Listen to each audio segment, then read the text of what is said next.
ينتظر فرصة للتمرير أحد رفقائه. كرة في منطقة الجزاء ممتازة جدا، الهدف الأول في المباراة للمغرب التطواني. تمريرة كمال، تمريرة ممتازة جدا وتعامل ذكي في منطقة الجزاء.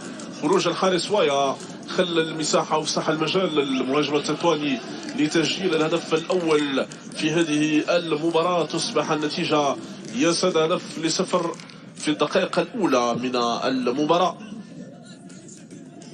عمل كبير جدا يوسف ربيدي. شوف كمال انطلاقة ربيدي بعيدا عن حالة تسلل. يوسف توغل واستغل الخروج الخاطئ وتمكن من وضع الكرة في مرمى لوسيس. معلنا بذلك عن أولى أهداف هذه شيخنا سماكي لم يلمس كرات كثيرة رفقة ديارة منذ انطلاق هذه المباراة. كرة من منصف العمري في ظهر الظهير الأيسر. منصف العمري توغل من الطرف الأيسر يلعب كورتو في القائم الثاني. إمكانية من ديارة تسديد الكرة في غياب التركيز، تسدد بعيدا عن المرمى من سعد المرسلي.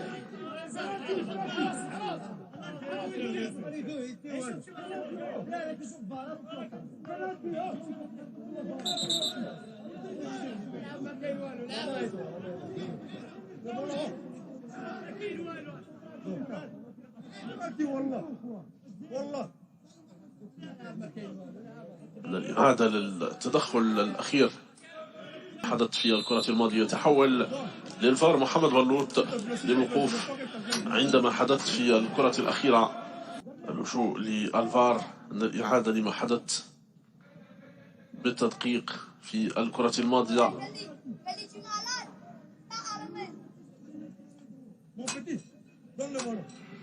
تدخل لاعب المغرب التطواني ليستحق الإعلان عن ضربة جزاء ولا.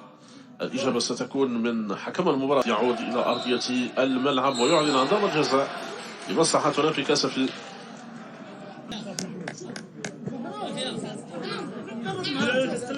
شيخنا سمكي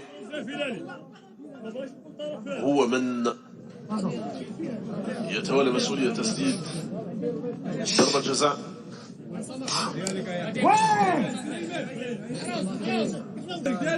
في تنفيذ ضربة جزاء مهمة جدا